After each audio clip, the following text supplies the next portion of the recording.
edible band-aids. When you're ready to check out of this mortal coil and you want to do it in the most unpleasant way possible, they'll be the most traumatizing to your friends and loved ones. Consider Captain Scum's edible band-aids. MRSA, uh, um, uh, other kinds of staph, all manner of infections, things you thought had been frozen in the Arctic. They're back now and they're on Captain Scum's edible band-aids and they can be in your mouth and then in your system. And then you can slowly die, as many of us want to do. When you're ready to check out in the way I just described, be sure to visit Captain Scum's Edible Band-Aids. As with all of our sponsors, Captain Scum's Edible Band-Aids can be found on Route 13 back behind the Bennigans. Just check for the manhole that's only smoking a little bit.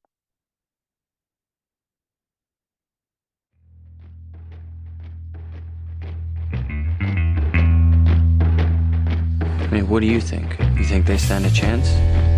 Well, you're on their side, aren't you? Who are you betting on,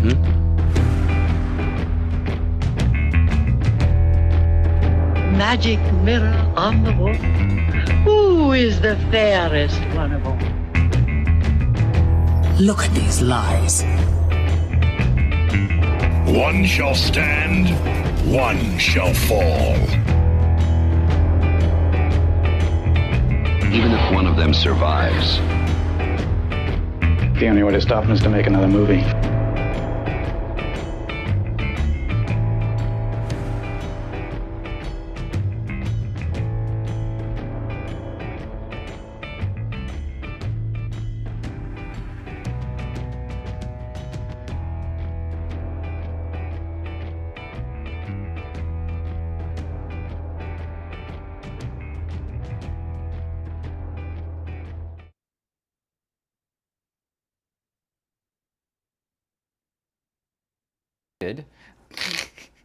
Welcome to the Celluloid Mirror. I am one of your hosts, Sean Mannion. And I am another one of your hosts. I am Nicole Solomon. And on the Celluloid Mirror, we take two films and we look at what they reflect about each other, the audience, and our culture at large. In this episode, we're going to be discussing Gregg Araki's Nowhere and Jon Watts' Spider-Man Homecoming. Oh, is that the name of the director? Yeah. Well, we'll start by giving a brief synopsis of each film, and then we're going to discuss our responses to the films, what the films say about each other, and we will wrap up with a bit about the critical responses to all of these films. Fair warning, if you have not seen Spider-Man Homecoming or Gregg Araki's Nowhere, films that are at almost 10 years old at the youngest, we will be spoiling them, so maybe listen to this episode later if you don't want spoilers for these movies. Who hasn't seen Nowhere, really, when you think about it? Like, it's I'll such a tell you. major cultural touchstone. Certainly, this isn't the first time that I personally put it on for myself, even though I'd watched pieces of it before. Certainly not the case. But what's perhaps more important than that in this moment is, how are you doing, Nicole? I'm tired, Sean. You're tired. I'm tired, but I'm in beautiful upstate New York. See, I can't. I wanted can see, to do a joke. like, we can see the hilly vistas beyond the hilly you. vistas of the photos that my grandparents flowers put. Yeah. I'm actually in one of the few rooms that does not have a nice view. It's a bedroom, so that's okay. But then you would be backlit, and that's something that we don't recommend when, on the rare occasions when people ask us advice for how to shoot things. Well, I do say it depends if you're trying to have somebody be anonymous. That's true. And you want to do it in camera. You know. That is a way that you would do it. Potentially. I often wish I was anonymous when we do our stuff, but you know. But no. We press on. How are you, Sean? I'm fine. It's been. You're in Brooklyn, unlike me. I'm in Brooklyn. It's very humid. Yeah, it's humid here too, actually. It's not Yeah. hot, but it's humid. It was like 70 degrees, but wet. It's gross. Yeah, it's kind of sticky. Yeah, it's sticky. Kind of like Spider-Man. Do you have deer? Have you been seeing deer? I mean, no, because I'm in Brooklyn. I know, but I don't know. You're near the park. You might see a deer. It could happen. Do we have deer in the park? I know we have Probably. possums. You have and raccoons. and we Bunnies. have some raccoons, and what else do we have in the park? I've learned about this because I volunteer at the Exotic zoo. birds. No, though I think the exotic birds are just at Those the are in the gardens. in the graveyard. Hold on just a moment. I need to switch us over to.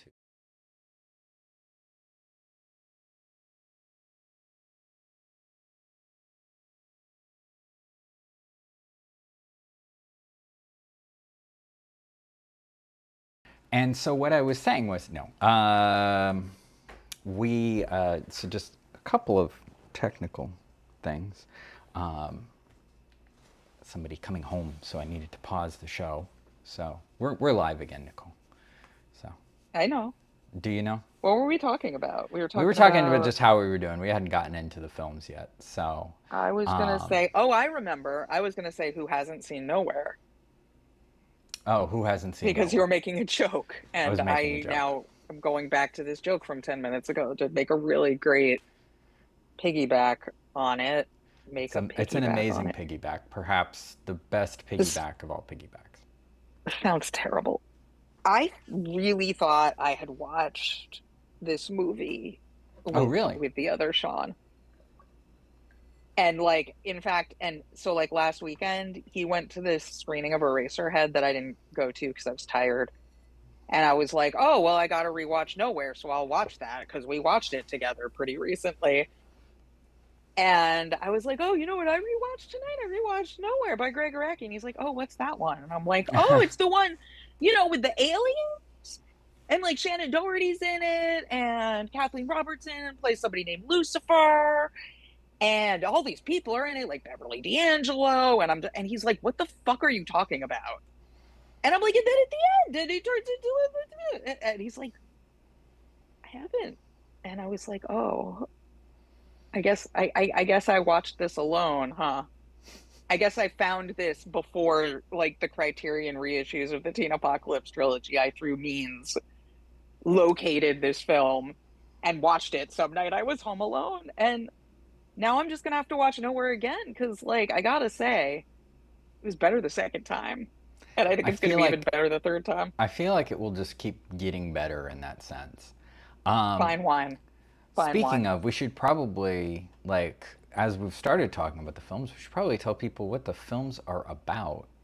I guess. Via the synopsis. Do you want to synopsisize Spider-Man? Yes. Homecoming? I do. I will. Oh, I awesome. can. Good. I was hoping. And then you can do Nowhere, which you've hinted at already. I've hinted. Like what's going on in Nowhere. So for the IMDb synopsis for Spider-Man Homecoming is Peter Parker tries to stop Adrian the Vulture Toombs from selling weapons made with advanced Chitauri technology while trying to balance his life as an ordinary high school student. So true. Meanwhile, the synopsis for Nowhere is... Sorry. The synopsis for Nowhere is... follows a day in the lives of a group of Los Angeles high school students and the strange lives they lead. I don't know what's so strange about their lives. Like, that seemed exactly like I was a teen and just barely a teen in 1997. That's exactly what being a teen in 1997 was exactly like every single day. Every single day. It's so true. I'm older than you, so in 1997 I was in college, but I was You were a about freshman in college. 1997, so. I was being a teenager in New York City, and it was a lot like that. I Even mean, though I'm this sure is it such was a like even more like California that. movie. Although it's very West Coast, very West It is Coast. a very West Coast with the cars and the West Coast. Um, so, Nicole, now that Mhm. we have told the people what these movies are about, which they probably already know because who hasn't seen them, except for other Sean, what did we think of these films, Nicole? I enjoy Spider-Man Homecoming. I will say I rewatched it for the pod. I did not enjoy it as much rewatching it for the pod as I did when I saw it in the theater. Mm-hmm. When this film came out, it was during the moment where I was like pretty into MCU for the like run of like Thor Ragnarok, Spider-Man Homecoming, Black Panther. I don't Mm-hmm. remember what order they came out in, but those three were in a row. And I was like, these are great. Mm-hmm. What a good time. And I do think they suffer a bit when you don't see them in a theater with a big screen and a big sound system. Because I remember it's Spider-Man Homecoming being just super fucking fun in the theaters. Mm-hmm. Like, funnier than most of them, exciting, a little long, like they all are, but not too bad. And it suffered a bit at home. I still liked all the stuff that I liked in the theater. It just like the cons of like it being kind of long and kind of being like, okay, this is not a 2.5 hour long movie. This is a 90-minute long movie. Mm-hmm. Like if they had tightened that shit up, I would be like, it's great. Mm-hmm. As it is, I like it. I think so far as Marvel movies go, it's one of the ones I would rather watch. I like Tom Holland. I like Zendaya a lot. This is the one has like Hannibal Buress as the gym teacher who's really funny. There's like all these things like that. I like Peter Parker's friend group. Like the other teens are good. I think Michael Keaton's really good as the fairly relatable big bad. And I think it's good. And I think Nowhere is fucking great. The first time I saw it, Nowhere is such a chaotic movie. I I maybe Sean disagrees. I think chaotic is a very apt Yeah. adjective for the. I think the first time I was just like, wow, the fuck is happening? The fuck is happening? There are so many characters. They are so hard for me to keep straight. And the first time I was like, yeah, that was good. It was a Gregg Araki movie. It was really wacky, more sci-fi elements that some of them have. Mm-hmm. But it came together for me more this time because it's like it's not, it's a vibes movie. It's not about the plot. And it's not even really about the individual characters. Like No. the characters are such types, they're not, but it's a great if you like this kind of movie, you probably know who you are, and I like this kind of movie. What did you think, Sean? I liked both of the movies, starting with Nowhere, just because that's just to follow on what you were saying. It is a pretty chaotic movie. I think it's the joke I'm probably just going to keep making is it's such about being a teenager in the night. Like it's exactly what it was like. I mean, it's exaggerated. It's like very over the top in so many ways. But it is also very much like in its exaggeration, it's also very much like 90s teens, whether how they were actually behaving, which true in some cases, or just how they thought they should behave or wanted to behave or how they sort of imagined behaving, as well as like their concerns and the silly ways of talking, which was again exaggerated, but also like people would say like, or there would be like weird slang and things like that, just like with kids in any group. I think in its exaggeration, it does capture really well like the vibes of teenagehood in that late 90s period, which, I think, I can't remember how much we talked about it. We probably did a bit when we talked about Josie and the Pussycats. Oh, and you have your T-shirt from the movie as well. And I can't. I wasn't putting this on. There's that's not enough fair. give in this Free People shirt featured in Gregg Araki's Nowhere. That's why I have it, especially for the listening audience at home Yeah. who can't see it. It's a very famous, very 90s. It's a Yeah. very famous. It is a T-shirt from the 90s. It's Right. not really a T-shirt. It's like nylon and Yeah. I don't know. Whatever. These guys, It's a these shirt. cats. It's a shirt with It's kittens on it. a shirt with kittens on it. Yeah. And it's in Gregg Araki's Nowhere. And there was a Rock for Choice benefit that, I think it was the Rock for Choice benefit. I don't know. There was some Bikini Kill show in the 90s that there were Yeah. photos from that you'll see where Kathleen Hanna is wearing this shirt. So those are the three people who had this shirt. The character in Nowhere, whose name I don't remember, Kathleen Hanna, and me. Yeah, there you go. So yeah, it's I think it captures that well. I think I enjoyed that part of it. I initially watched the beginning of it in a class I was taking last semester during the spring, and meant to finish it, but I was having a hard time finding it, so I think I watched Totally Fucked Up instead. And it's definitely one that I need to watch again to get my head wrapped around it some more. Spider-Man Homecoming, I'm a big fan of. I've watched it several times at home since seeing it in the theater. And I think I probably saw it more than one time in the theater, because that's when 2017 was when I would actually go and see things in the theater multiple times.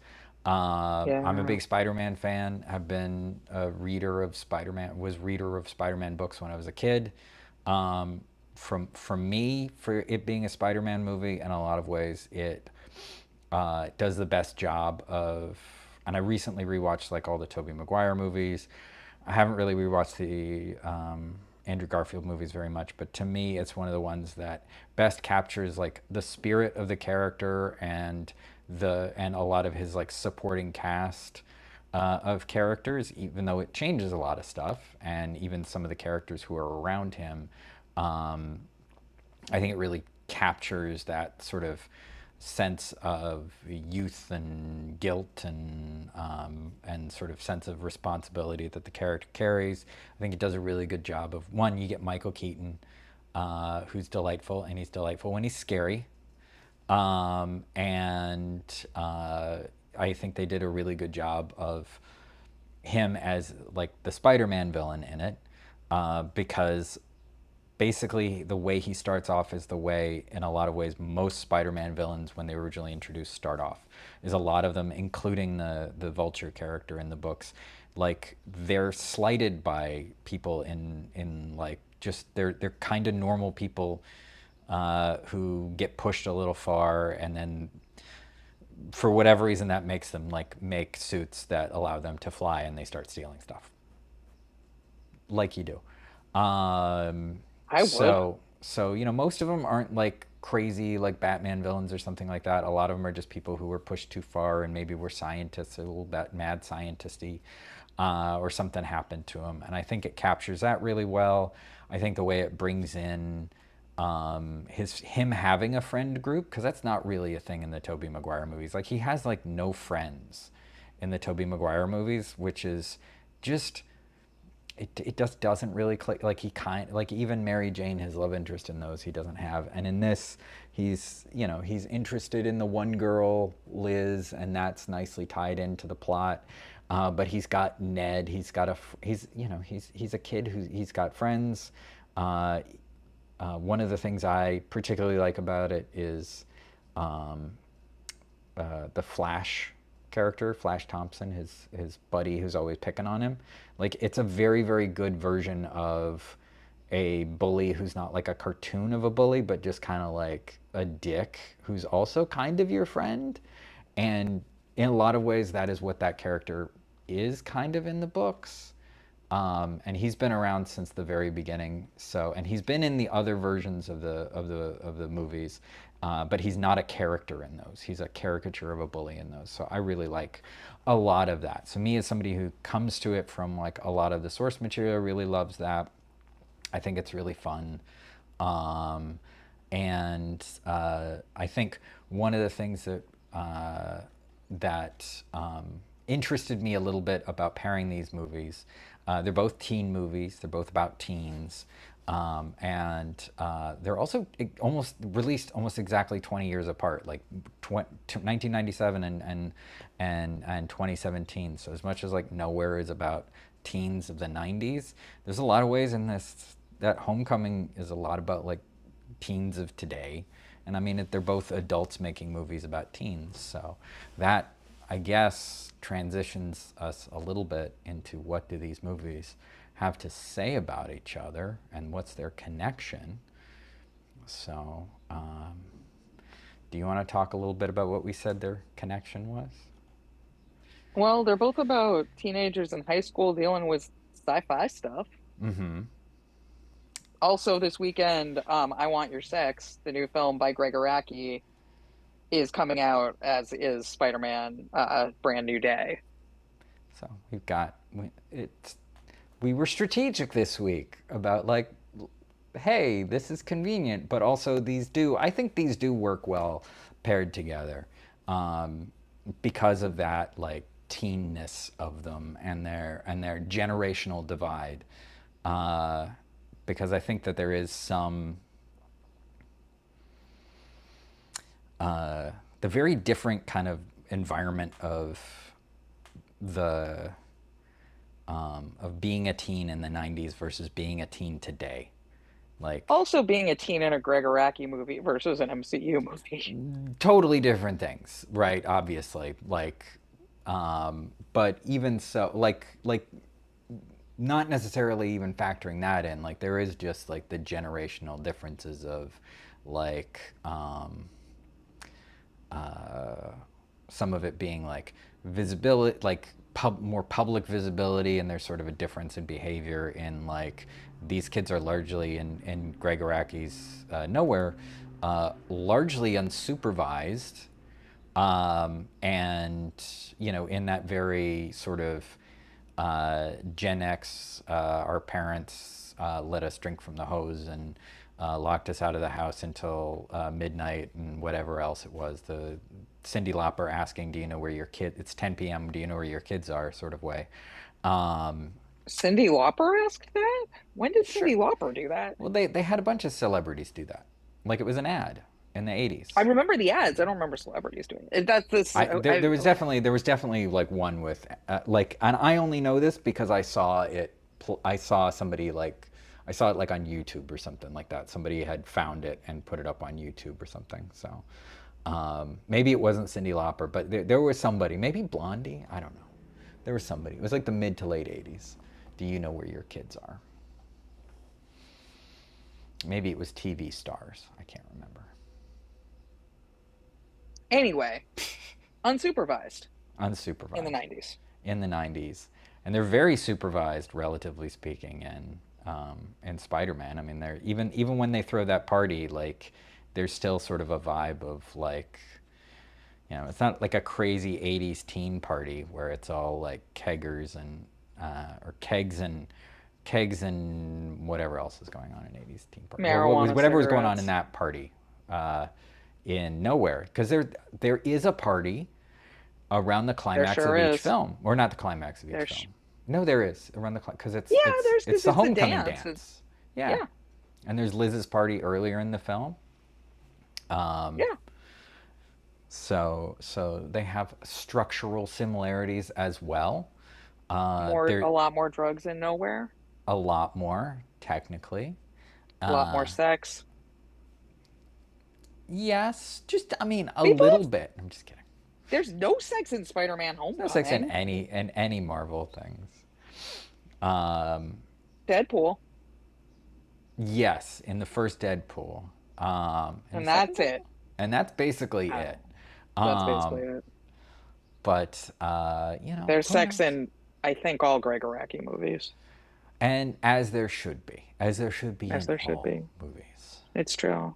We need to really, like, make up for the years of the Hays Code, and I think you should not be able to release a film that doesn't have sex in it. I somewhat agree. I'm in favor of me being the one who gets to control what's allowed in media, what has to be in I media. agree. I mean, look what like. The whole fucking country's eating tainted lettuce because of like, I don't know what my point. Wow. Wow. I had it. I had some. I'm not saying it made sense. I'm not saying it was correct, but I was going to go for it with conviction and I lost it. I lost it just like a raccoon washing their cotton candy in a river. That's a good image. Raccoon washing cotton candy in the river. I feel that way a lot. There's that famous video of a raccoon doing that. Yeah, I feel like I can remember that. But I mean, I do think that it's also like there's the thing about the teens, but it is also a big difference in like the kinds of movies that get made and released with any kind of not with any kind of like visibility. Like I'm not saying that Nowhere like went to like lots of screens and everybody saw it because I really don't think that happened. I mean, I know it went out and it had a release, but like there really isn't that kind of thing. Like even the sort of like equivalent movies that there are now, like or close to. I mean, there's the super indie, but if it's like a teen comedy that might be a little bit risque or something like that, it's something like the closest you get is something like Pizza Movie, that one with or whatever it was called, the one that just came out with the kid from Stranger Things a couple months back. Did And not see basically, it. it's just that they smoke a lot of. It's funny. They do some drugs and it's a little weird, but there's no sex in that either. Like, and there kind of should be. I mean, I don't want to go on too much of a tangent because we really definitely could, but it's like the corporate overcorrection is a recurring theme of like, you know what? It was really creepy that we had all these 50-year-old men leering at like teenage girls and Yes. making weird teen sex comedies about like basically sexual assault and things like that. Yeah. And it was all normal and fine and great. And at a certain point, a lot of us were like, hey, actually, that's totally fucked. And It's not that we shouldn't make. sensibilities, Yeah. sensibilities changed. And what happens when sensibilities change? Corp corporate suits, they don't care about why. They No. just care about not getting in trouble. So things happen. Like I think it's like, well, we can't have sex in a movie about teenagers because that's a pedo thing to do. And it's like, well, no, it's not if you don't do it in a pedo way. Yeah. So, Well, and but it doesn't help that the audience unfortunately, often responds that way too. oh, for Um, sure. But like, it's like, I'm sure I've told you this. This is my thing of like, I think about phrases like cancel culture and how it means a completely different thing for people like you and me on Twitter, if we were on Twitter, which thank God nope. we're not, and somebody who actually like has a career going into an office trying to like make a movie, and you're John Waters trying to make Liar Mouth and the suits are like, well, we're uncomfortable because we don't Yeah. actually understand like what was wrong in Me Too and what was that was about, and there's sex in this and not everyone's nice and it doesn't seem to have like a clear moral, and so we're staying away from it, just like risk aversion, and just that's it. Yeah. And that has nothing to do with being woke. That has nothing to do with like having politics. The only politics they have is their own enrichment. That's it. And like, It's less about what the topic is, and it's less about like the content than who is making it and why. Right? Like it's the problem is like this person is making it to be a creep and see naked teens, versus somebody is making it to sort of express something about that and to see naked teens. I need to not hear the words naked teens again. I just, my I stomach is a little queasy. Sure. I'm just or You don't need honestly, to like apologize. it's also just like fully grown adults, because also like a lot of movies for adults aren't even really for adults We were just as much talking anymore. about this. I Yeah. think a lot of movies for adults are for children, and it drives me nuts because if I'm gonna watch a dumbass movie for adults, I want to watch a dumbass movie for adults. I don't want to watch a dumbass movie that is really for people to show in a middle school like class. Yeah. Like, Like great.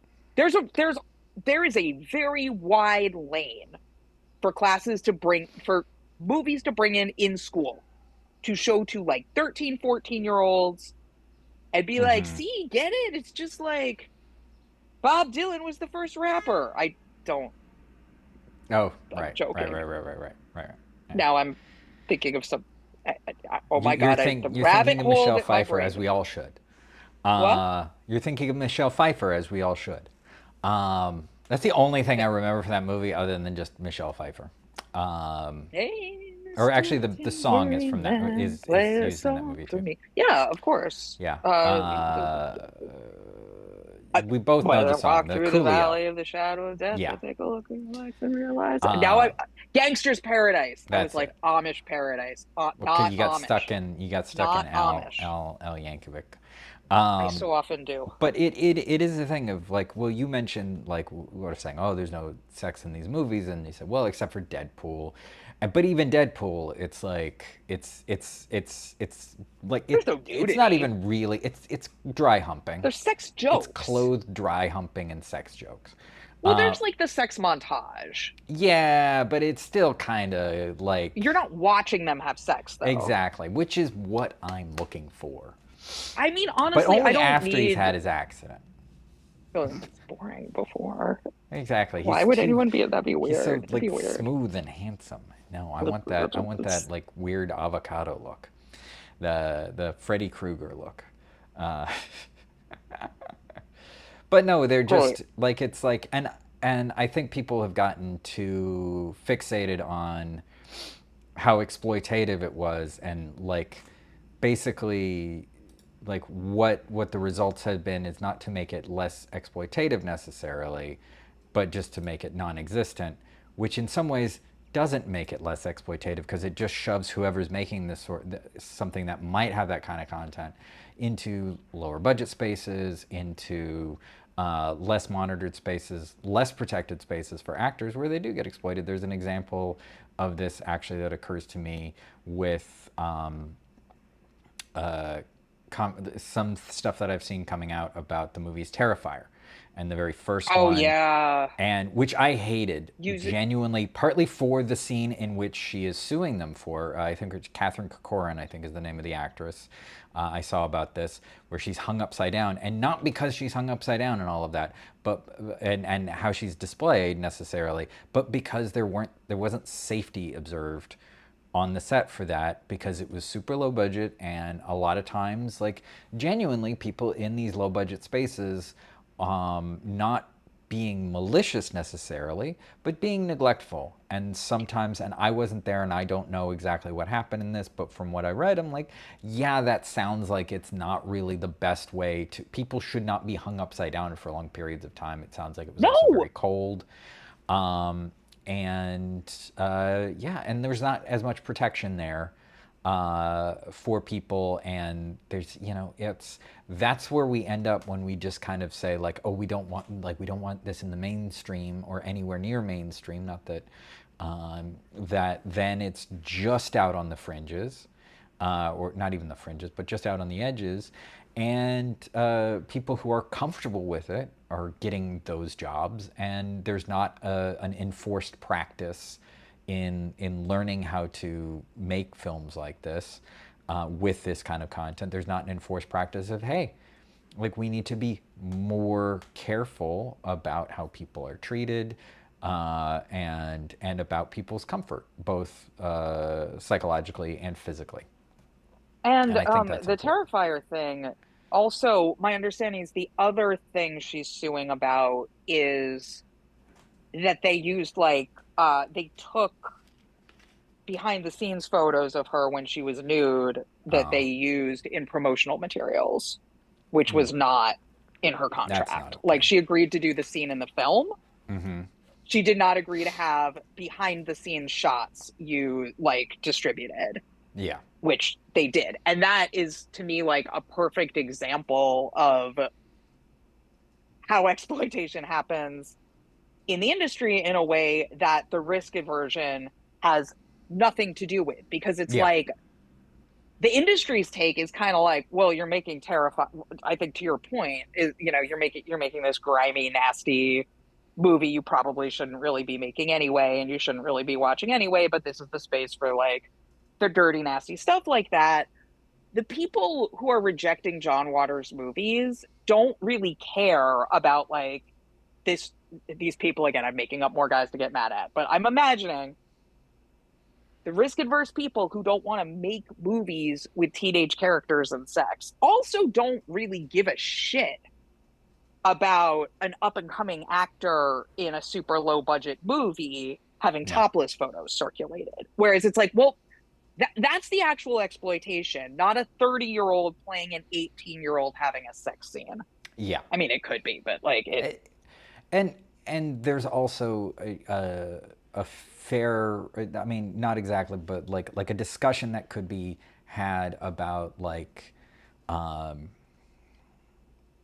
exploitation in film and how much of what we do in film is exploitative. It's like on some level, on like lightly exploitative versus, and labor in general being exploitative. Like making films is labor, and if you're a filmmaker, in some ways, like if you can't pay everybody exactly what the living wage is that they should be paid, there's an exploitation of labor there. There's levels Even of if you that. can, but Yes. even if you do pay somebody a living wage, you are still exploiting their labor. It's Yeah. inherent in the model.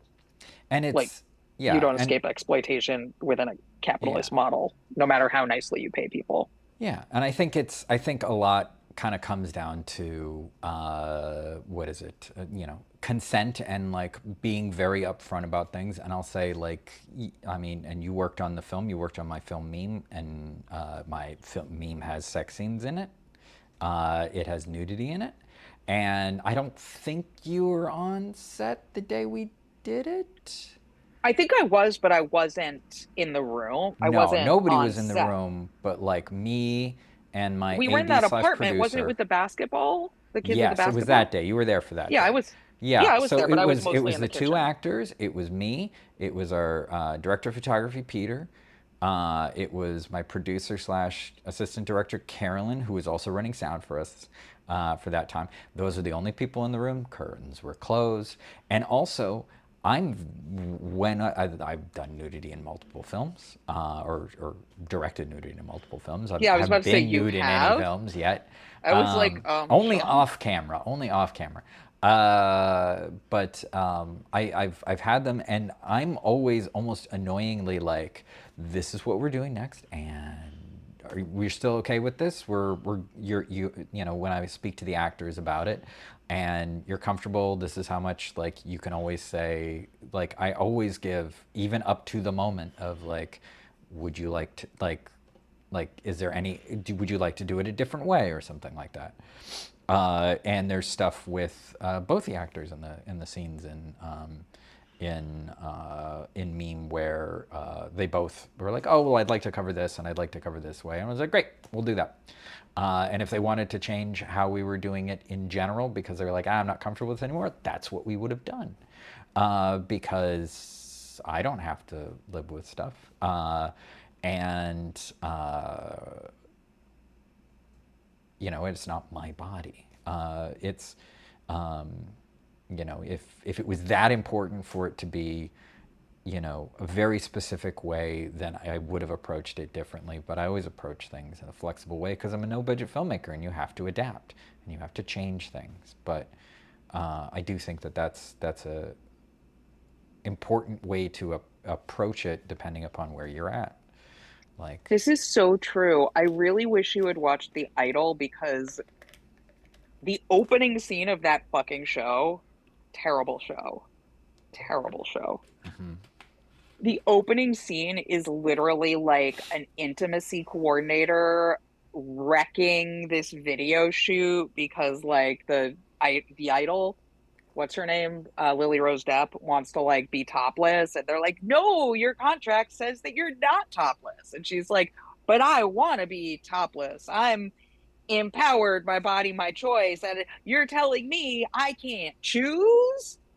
Because oh it God. is the most, honestly, I would watch that show again. I'm sorry. I know that's a terrible thing to say because it's a terrible show, but it's so terrible. Like I'm still thinking about the ways in which it was terrible. And that's my toxic trait is I really enjoy some terrible things that I'm making fun of because I I think it's bad. enjoy lots of Eli Roth terrible is in things. it, I'm not gonna watch that. but like No, Eli Roth's in it. I'm not gonna watch that.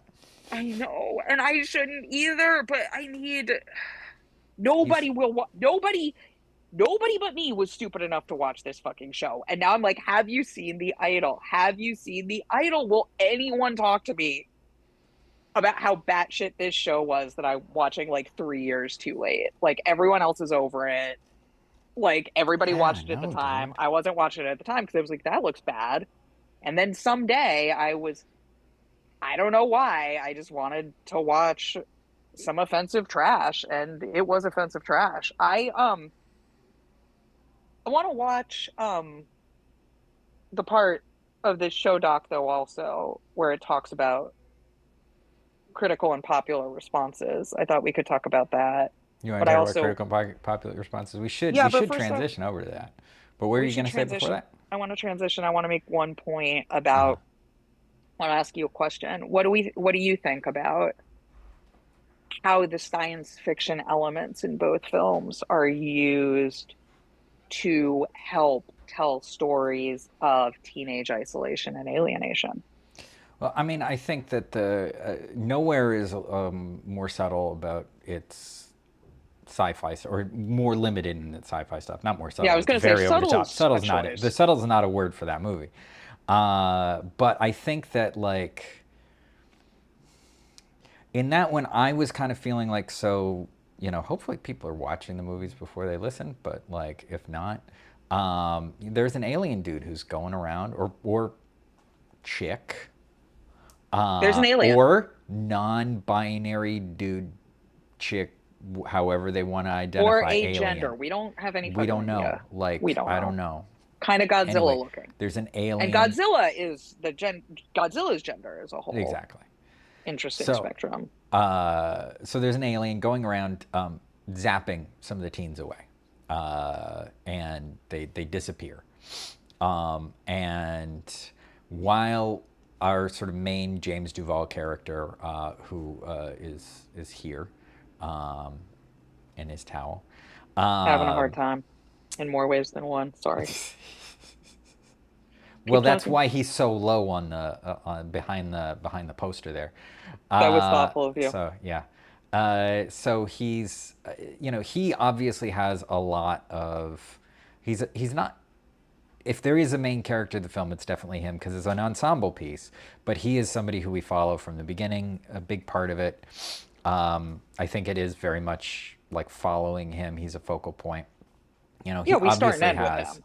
what? Yeah, we We start and end start with him. and end with him. It's the story of him and his like romantic Yeah, problems.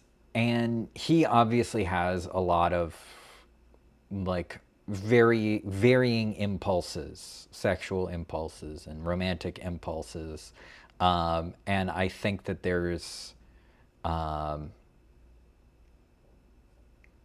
some sense in my head that like the alien, which I'm gonna say is literally there in the movie because it's weird enough where the figurative is the literal and that sort of thing, which is, is some version of like him processing that and processing like these feelings of not strictly being just into his girlfriend, but also into like this young guy, and also into there's the Valley girls who get zapped. I think they're the first ones to get zapped, and I I think think so. like it's while he's watching, like he's there, he's Yeah. watching them, and I think it is almost some sort of external, like, this isn't what you're supposed to want, and zapping it away. That's my sort of. If I dove into the film probably deeper, I'd probably come up with a better theory about it. But I think it's using the sci-fi to really be about that kind of like alienating internal feeling of that swirl of hormones of like, what is it that I want? Like, who am I in this sort of as a sexual being for And his Dark is his name, right? it's such a funny name. The names in this one are so funny to me. I mean, Like, it also feels 90s, honestly. I had friends who had, I mean, I think that's just his name in the movie, but also yeah, like his given name. But I had friends who went by other names as a teen in the 90s, and wouldn't respond to anything else. So absolutely. Absolutely. Yeah, I think Gregg Araki does a really good job of capturing that kind of adolescent hormonal chaos, right? It's not like, this is a very kind of pansexual movie. A lot of the characters are, fairly sexually fluid. James Duval, certainly, he's dating Rachel True. He's like in love with her. She's also seeing Kathleen Robinson playing the delightfully named Lucifer.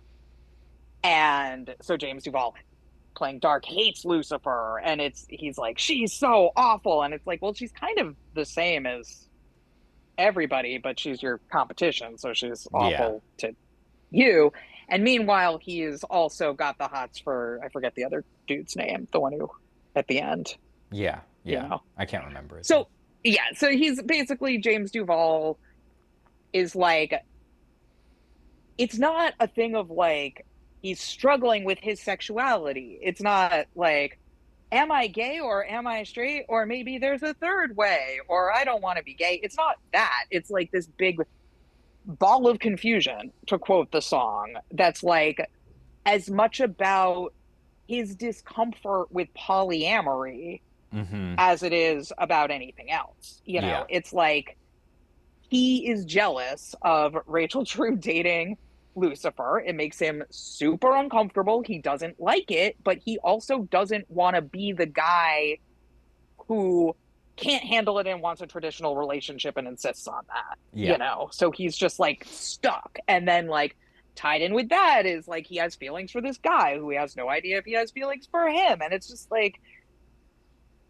gets extremely convoluted and complicated in the way that adolescent interpersonal relationships do, because everyone's feeling a lot of feelings and you're not even aware of all your feelings, but they certainly are driving you to, but they're definitely feelings. they're definitely feelings, and they're probably pretty big. Yeah. And I think nowhere really captures that. And I haven't like gone very far into like even thinking about the symbolism so much as just like, that is what it felt like. Yeah. This is true. The vibes element. Although I'm sure there's plenty there if you want to. Oh, I'm sure we could probably do a lot more on it. For Spider-Man, just to address that in the sci-fi. I mean, I think it's one of the reasons I think that this is so good as an adaptation of the character is I think it really does a good job of addressing that the core of the character's conflict. There's always like, oh, there's a villain, he's gonna steal stuff and all that. But the core of the character's conflict as a character is his competing responsibilities.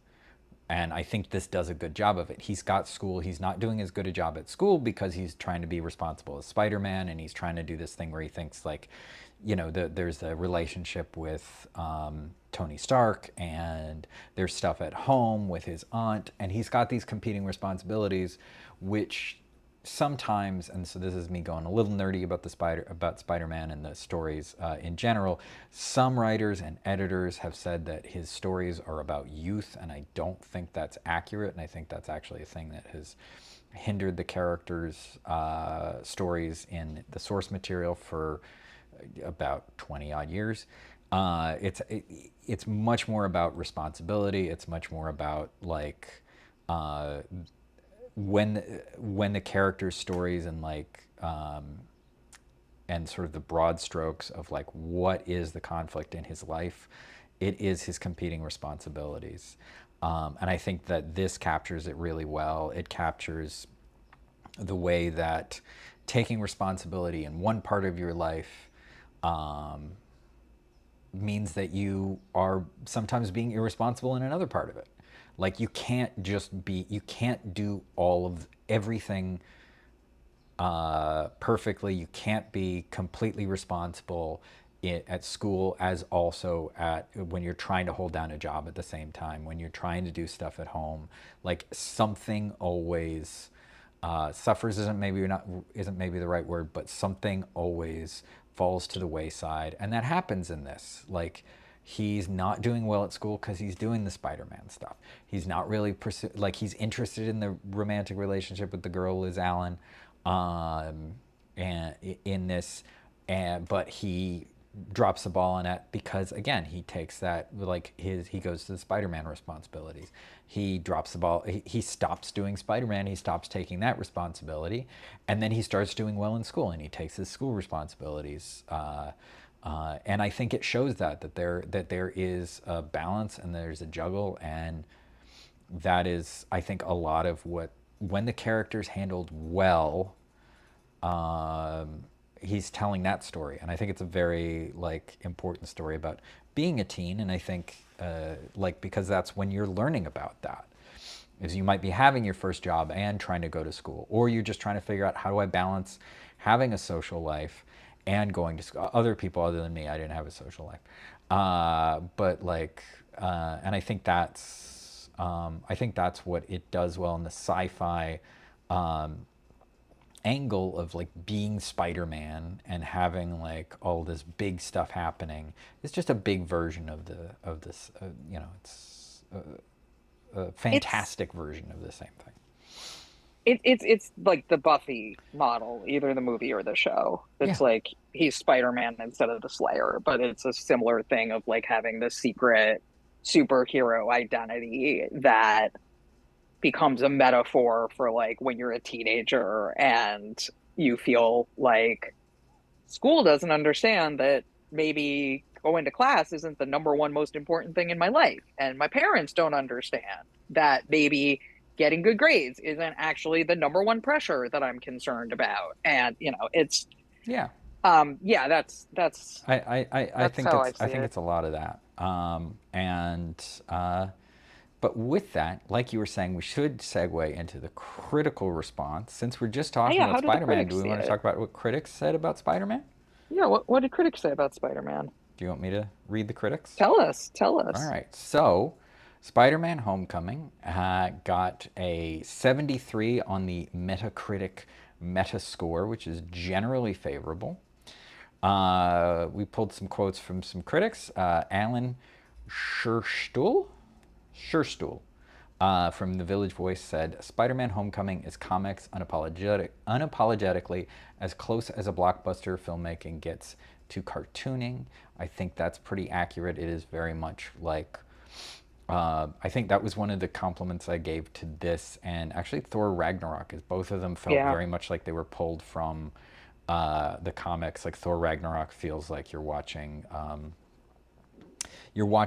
how they would have plotted out several issues, and I could like tell you like this is where an issue ends in a cliffhanger and that. And Spider-Man Homecoming has a similar vibe of it's a little episodic and it's got that and it's fun and it's big and like I keep saying, like I think it really does a great job of bringing that in of adapting the character well. And then Chris Michelle of Cineview said, the funniest Spider-Man film yet. Homecoming is a true teen flick. Its visuals full of color and exuberant movement.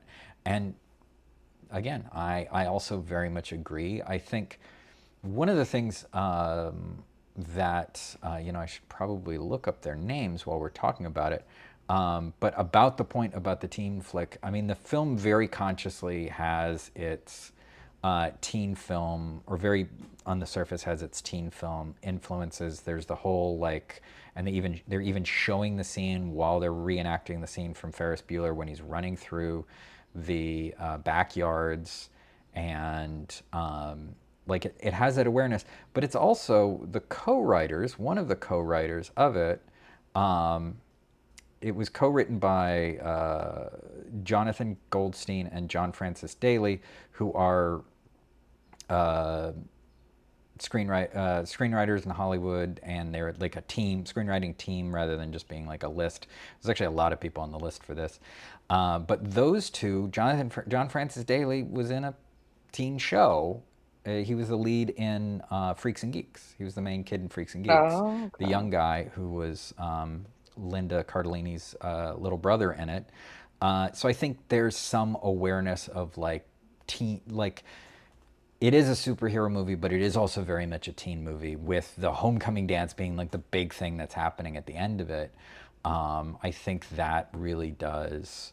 I think that is astute. I think it complements the movie well, and I think it's one of the things that helps differentiate it from some of the other Marvel stuff, which often gets fairly, I think, criticized for, oh, they're making the same movie over again.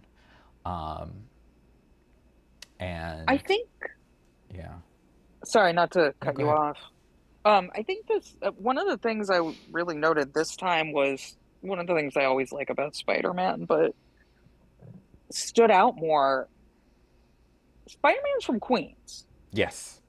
You can even find Not his house on Google Maps. like just Queens, not any of these like kind of made up New Mhm. York City-esque, like whatever the fuck it's called. I don't know, but Like like Gotham City or something like that. yeah, Yeah. but it's not Gotham City because it's Marvel and that's DC. Well, Marvel is mostly real world places, except for like Wakanda. Okay, But so it's New York City. Like I just don't remember. most of Marvel, the big Marvel characters, are New York City based. Okay, Captain America is from Brooklyn, which is in the movies, but has been in the books for a long time. But because until actually right now they're moving, which sucks. But Marvel Comics has been headquartered in New York City since before it was Marvel Comics. And a lot of the big creators, Stan Lee, Jack Kirby, are born and raised New Yorkers. So yeah, it comes across. I think we don't see a lot of New York City landmarks though in these movies, no. and we didn't see a lot in this one either. But I was like, oh, this looks like Queens in a way, or like a Marvel movie version of Queens in a way that the movies do not usually really look like New York City. And you have Coney Island at the end. There's a cyclone. And we don't really see New York City landmarks like that so much in these. And No. it made it feel more grounded in my reality. It made it feel more relatable. And like Peter Parker's just a kid from Queens balancing all this stuff and happens to have superpowers. He goes to the bodega, the deli, and he gets his sandwich. And he's got his sandwich order. Like, I think that was one of the things that really stood out to me in it, in that sense of it's, I feel like that's maybe not, I don't know if that's exactly like a Queens specific thing, but it's a very New York sort of thing. Yeah, it's not Queens specific, but it's New York. It's a very New York thing. And also relatedly, what stood out to me was actually Also there's a bodega cat, Yes. and Peter Parker says hi to the bodega cat. But I have this problem of like, look, I love a cat in a movie. As you know, I have recently begun an email correspondence with Cinema Cats to let them know about some cinema cats they didn't know about. This is important to me. I always want there to be a cat in a movie. However, I'm really tired of being pandered to in certain kinds of ways. It makes me feel kind of nauseous. And I don't know if you've noticed this, but this thing happens sometimes where like there'll be a cat in a movie, and I'm like, an algorithm told you to put a cat in this movie. An Well, algorithm told you that people want there to be a cat, and like you're wedging it in, and people are like making comments about the cat in a way where I'm like, this is I like that the cat's here. Y'all are calling too much attention to it, and it's clearly like you want to make damn sure that everybody watching this Netflix movie knows there's a cat here. mhm. This was just in passing. I bought it. I bought it, and I feel like recently, when people are talking to cats in recent movies, I don't buy it, and I feel like they're like, we got to get this cat content in here. Yeah. That's all. I think also, and this is me like interpreting it, but I've always interpreted the cat's appearance as a joke about Save the Cat, because he does save the cat. He Oh goes yeah. into the bodega to save the cat, but I think it's a little bit of a like, we're gonna do Save the Cat. We don't really need to, because he's already Spider-Man and saved people and stuff like that. So we don't need to establish that he's a good guy. We're going to do Save the Cat, but we're actually going to do it in a way that works for the film, where the cat is a character in the film that's established, that he knows is there. He's not just saving the random robot in the desert that he encounters, like The Force Awakens, which has its Save the Cat moment. What are you drinking, by the way? It's called Electrolyte. Yeah, I was like, it looks like Pedialyte. Yeah, it's kind of like that. It's probably exactly Pedialyte with a different label on it. It's Pedialyte marketed for adults. This is very relevant to my It's interests. probably that. So, It's just an electrolyte drink, that's all.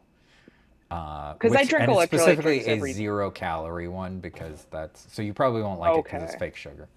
I can't with that, Yeah, but yeah, Pedialyte is just it's stronger yeah, than like Gatorade or whatever. And I used to, when I was getting migraines, 50% of the time I always had Pedialyte in the gotcha. fridge because it was one of the few things that helped.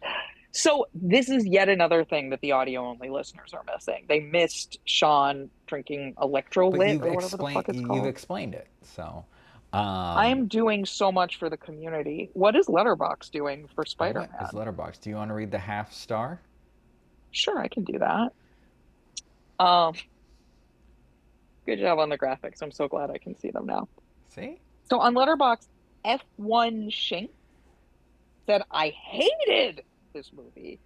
Peter's dialogue is so annoying, parentheses, but everything else about this movie is also annoying, and parentheses. MJ's character seems like a stereotypical edgy teen, parentheses, so that also annoyed me, in parentheses.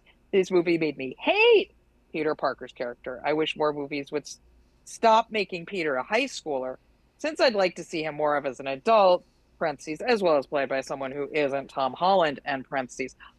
A lot of I parentheses. I A disagree lot of with most of parentheses. this, except for, I mean, I don't have a problem with the high school side of him doing it, but I also really like Peter Parker as an adult in the books. I actually think that they've infantilized him a little too much, especially in the last 20 years, uh, because I think the responsibility story still works when he's an adult. Um, but otherwise, I don't know what this person wanted, like, from the movie. Maybe he wanted Spider-Man Brand New Day without Tom Holland, because I'm hearing that this is a more mature Spider-Man adventure. And they're like I out of don't know. college I'm now. trying to avoid, and we're seeing it on Sunday. I'm Sorry. trying to avoid anything about it. No, it's fine. Like, I've You're already, never avoiding spoilers. I'm sorry. I'm not totally avoiding spoilers. Like, I've been watching like the subreddits from people's theories and stuff, but I'm trying to the most important thing I'm trying to avoid is what exactly the plot is and who Sadie Sink is. Okay. I know who everybody was theorizing she is. That's I don't probably it. I don't know, but I have my theory that I think fits more. Like, this is me nerding out about like the stories and stuff, and me going like, I think it makes more sense if she's this other thing, but that's not important right now. But yeah, I mean, it's I mean, I don't. If people are like, oh, it's more mature because he's dark, whatever. Like, that's not what I mean. I just think that one of my gripes, and it's relevant to the new movie, to a degree, and one of my gripes and a few other folks is that about 20 years ago, um, I don't think I've ranted at you about this. They erased a chunk of Spider-Man history, him being married to Mary Jane. They erased his marriage to save Aunt May.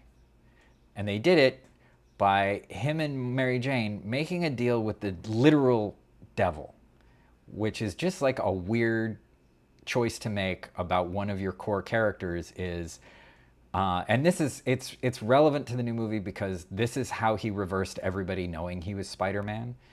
There was a very similar thing that happened in the books where he gets revealed to be to the whole world. He reveals himself as being Spider-Man in the whole book and in the books.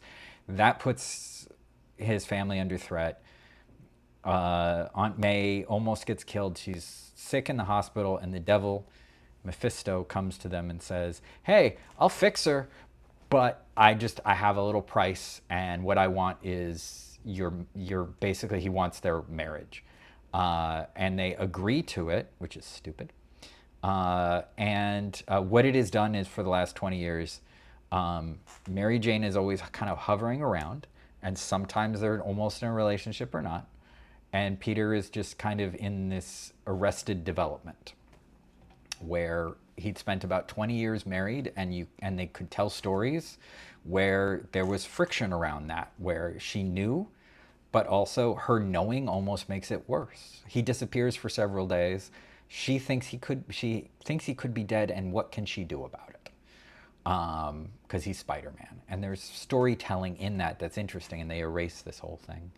But the storyline that comes out after that, why this is relevant, is called Brand New Day, and that's where they redefine like here's what Peter's world is now that we have erased everybody's memory that he's Peter Parker, it's Spider-Man, and also it's not that they get divorced or they separate or anything like that. Their marriage never existed. So how does his world look now that his marriage never existed? And so that storyline was called Brand New Day. The new movie's called Brand New Day. So there's an alignment there.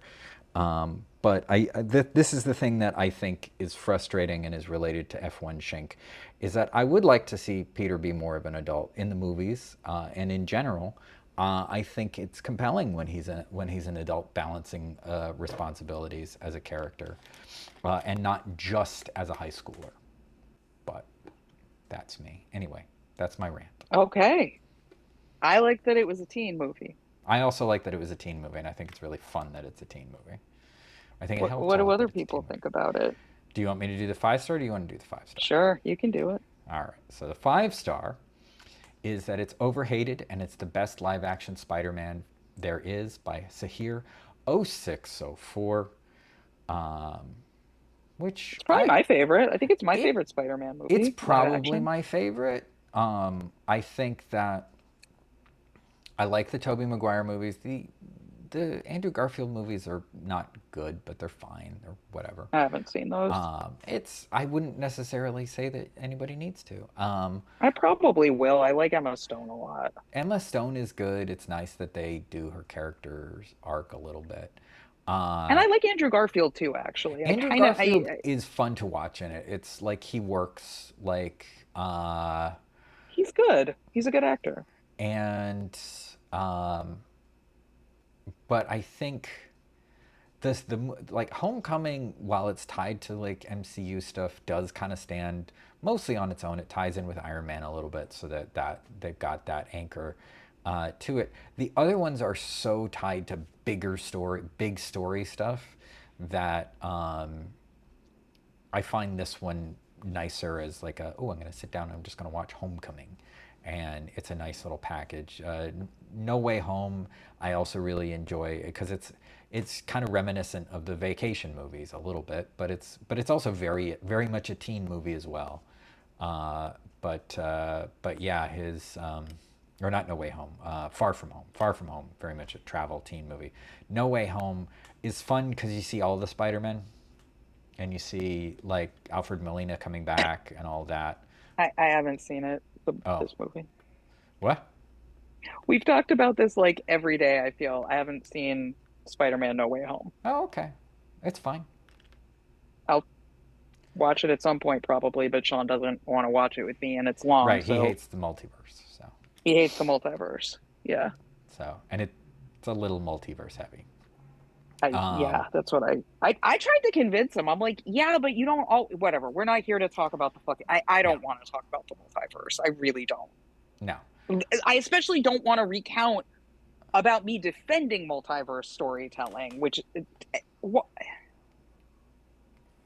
what do critics think about Nowhere? What do critics think about Nowhere? So it got a 44 mixed or average by the Metacritic. So let's see. John Petrakis from the Chicago Tribune said, it's a disjointed and ugly film that has all the dramatic depth of a tractor pull. I mean, it's disjointed. I didn't think it was ugly though. I thought it No, looked it's great, and that very pissed pretty. me off. That really pissed me off because it's the colors. And actually, after I wonder like if he means Spider-Man like, Homecoming yeah, go ahead. isn't sorry, Spider-Man Homecoming isn't like a particularly bad-looking movie or anything like that. So far as very effects heavy comic book movies go, it looks fine. I'm not mad at it. But it is just the saturation level of everything now is not where I want it to be. And I watched that and then I watched Nowhere and it was like water in the desert. It's just like there are so many bold choices being made in terms of set design and specifically with color. The colors are bright and you can see them. Yeah. And that's I great. think it's a well shot movie. I don't even know if they necessarily mean like ugly in like the visual sense, or if he means like ugly in that like the people are ugly to each other. At which point I'm Sure. just like that's teens, bro. Um, and yeah, and then the other Nathan Rabin from the Raven, I AV think. Club said Nowhere is Iraqi's most accomplished film yet, and it never quite comes together. And if it never quite comes together, it's still a wildly entertaining film. It is a very, very entertaining film. I think it's a lot of fun. I think, at first, like, I think the fun really comes in.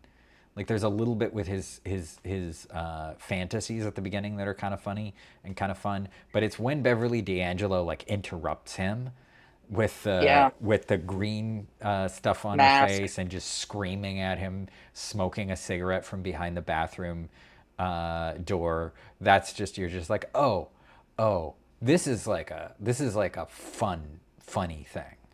Like this is an entertaining, like it was a little bit like sexual fantasy stuff and kind of sexy, but also a little bit like ridiculous, especially when Debbie Mazur and the other one, that Yeah. fantasy. But then when she comes in, you're like, oh no, it's firmly like it knows it's having fun. Like I think that's the thing about the movie is I think it very much knows at that point. It's like, hey, you're supposed to kind of laugh at this a little bit. Like it's real.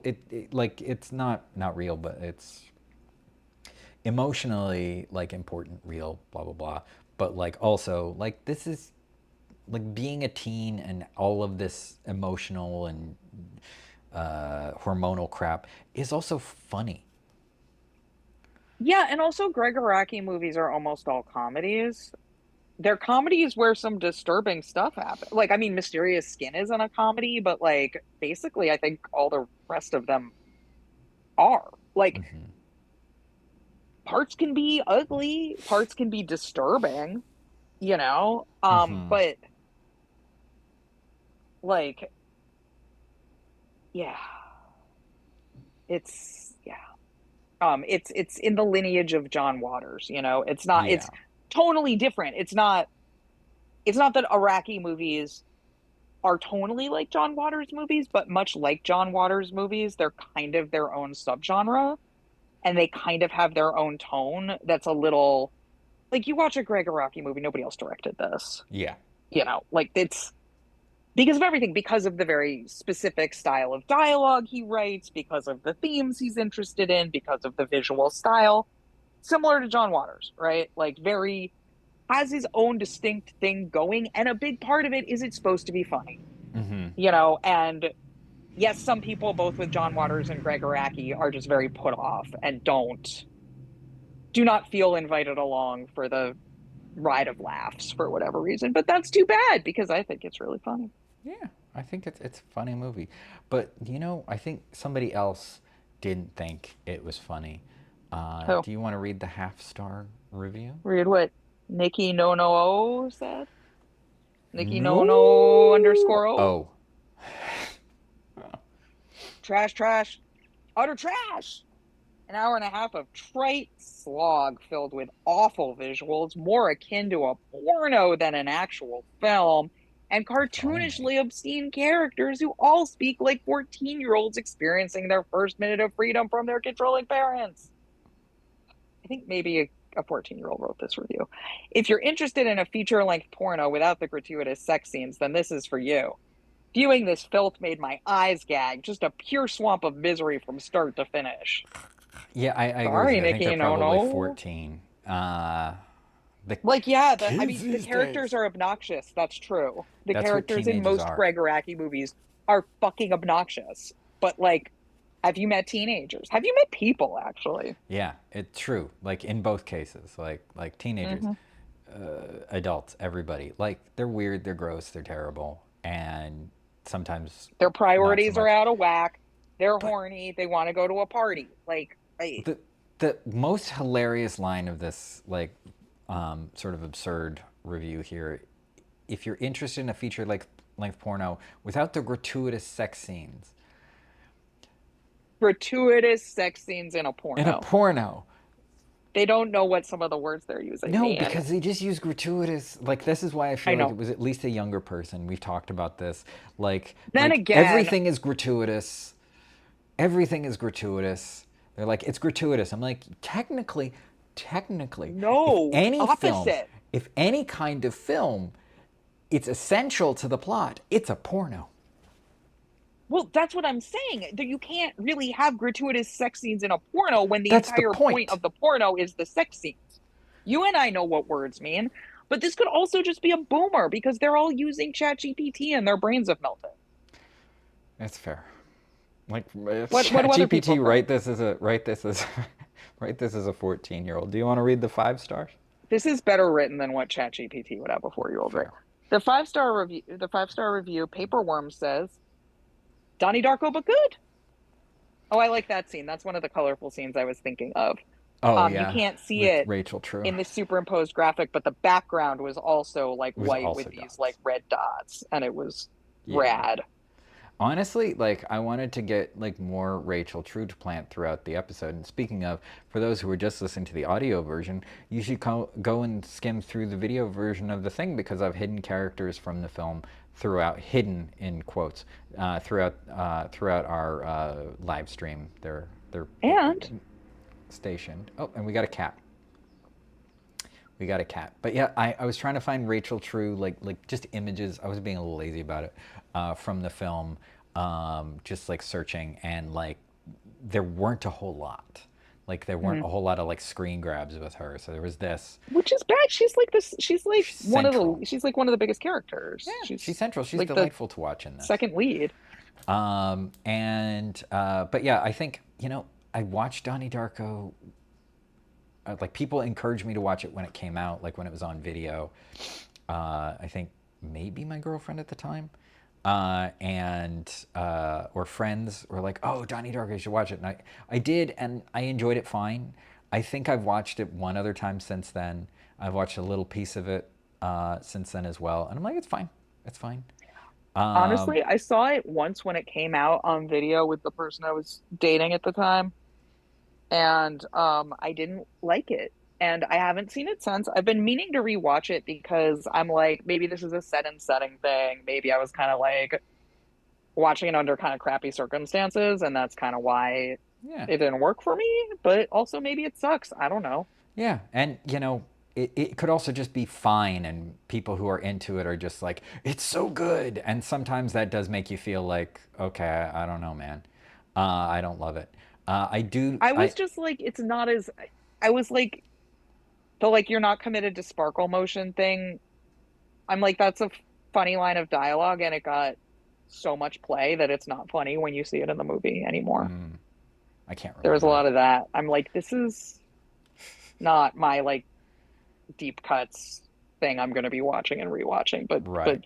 But it is for go some off. people, and that's good for them. That's fine. There is a note that we have about both the 5-star and half-star reviews for Nowhere, and that they contain more instances of the phrase "what the fuck" than most of the films we cover, which seems appropriate. We should start to wrap up here. Yeah, So I have other things you I got have shit to to do. do. I got So shit to do.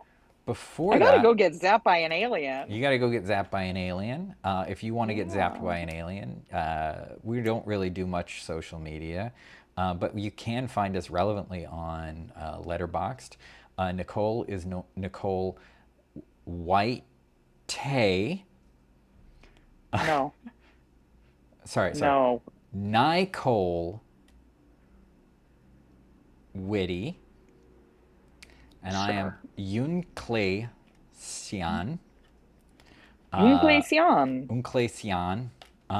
Literally, somebody would have pronounced it that way, like with my fucking name. Uncle Sean and Nicole Whitty.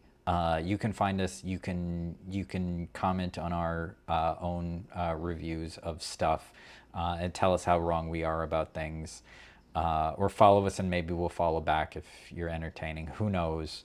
It's barely a social media site, which makes it even better for that. But it is fun to see. You can see what we're watching. And if we're going to share other people's reviews, we might as well put our own up there for you to criticize as well. And my reviews are almost always written while I'm falling asleep and very stoned. So there you go. I And I only occasionally do them if I think it can be funny. So I think I, so you I can think tell Sean if he's funny or not. I mean, and the power's yours. exactly, the power is yours. I did just do one that I thought was pretty funny about this documentary that's sort of about the Satanic Panic, but is really just I more gave it a about like. Dungeons and Dragons. Um, did a little joke about youth pastors. You know, I always think they fun. want to see my review of Consenting Adults. I think It's they do, long. which I should probably look at, but it's long. You don't have to look at my review of Consenting Adults. What you really have to look at is that clip I shared on Discord of Right, Siskel and right, right. Ebert almost coming to blows about consenting adults. It's That's amazing. that's what I need to look at. You do need to look at that. We I got to find a do. reason to talk about consenting adults Well, because find one. We got to. I don't know if we've got a it's plan so for bad. next week yet, but Oh, we we got a plan will. for next week. Yeah, we'll plan something. We'll see. We'll We'll see see. what's happening. We'll see what's We'll see going what's down. happening. Stuff we can talk about later. Is there any last feelings or thoughts or notions that you have, Nicole, as we finish talking about Spider-Man Homecoming and Nowhere? Really excited to see the new Gregg Araki movie. And have you seen The Living End? The Living End. I don't That's think his so. not No, his I first haven't. If feature, it's but like another his one of his, first. I haven't seen it. I think I've only seen this, Smiley Face, and Totally Fucked Up. Totally fucked up. I think are the only ones by him I've seen. This is from before those. I recommend it. It's like Okay. like Bonnie and Clyde, but more sex and Okay. two dudes kind of thing. It's good. It's a very I should watch that again because when I saw it, it made me so happy because it was a very angry movie. Like it's kind of like more just fucking mad than other Gregg Araki stuff. And I found it cathartic at the time. This was like 2021. And I was Okay. like, I want to watch angry movies. Anyway, That's cool. angry That's a movies. recommendation for people.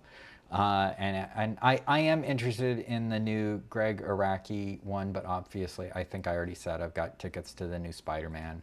I love me some Spider-Man, so I'm going to go enjoy that on Sunday. I actually haven't been to the movies in a couple weeks, not since I went traveling. So, That's crazy. I went to the movies twice last week. yeah. Amazing. I keep like looking at my schedule and going like, oh, I have some time at different points, but I'm also trying to get certain things done. So, Get things done. I know it's crazy Boring. pants. Yeah, I really enjoyed. No, I need to watch Nowhere again. I think people should actually watch these. We don't always recommend that people should watch the movies back to back as a double feature, but I think they should watch these back to back as a double feature. I did, and it was pretty good. It was good. I I think it would be recommend it. delightful. Like, I think people should mix it up. Some people should watch Nowhere first, and other people should watch Spider-Man: Homecoming first, and then like argue about which way you should pair them. Should you put Nowhere first? Should you watch Spider-Man: Homecoming first? Do you And put the which sex drug goes first or best with after? which movie? Exactly. So, Which, and do you want to do your K with Spider-Man or Nowhere? Which one's K? Which one's acid? exactly. These are the Uh, questions that keep me up at night. so these are the things that we encourage the audience to do. Drugs. And with that, we'll say goodbye. Bye. Thank you for joining us. The Celluloid Mirror is a production of 4 Mile Circus and is hosted by Sean Mannion and Nicole Solomon. Learn more at 4milecircus.com. To keep up with the next episode, make sure to subscribe and click that button to get reminders. You can also join our Patreon at patreon.com/4milecircus. All the links are below. Our opening and closing music is Twisted by Kevin MacLeod. You can find his music at incompetech.com.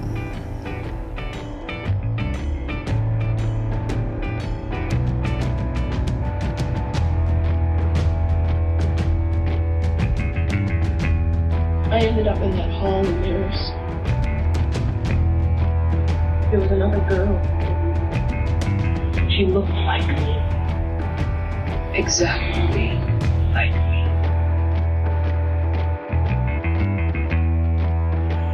Can you come with me in my dreams? That'll do, baby. What happens when the story dies and the evil is set free?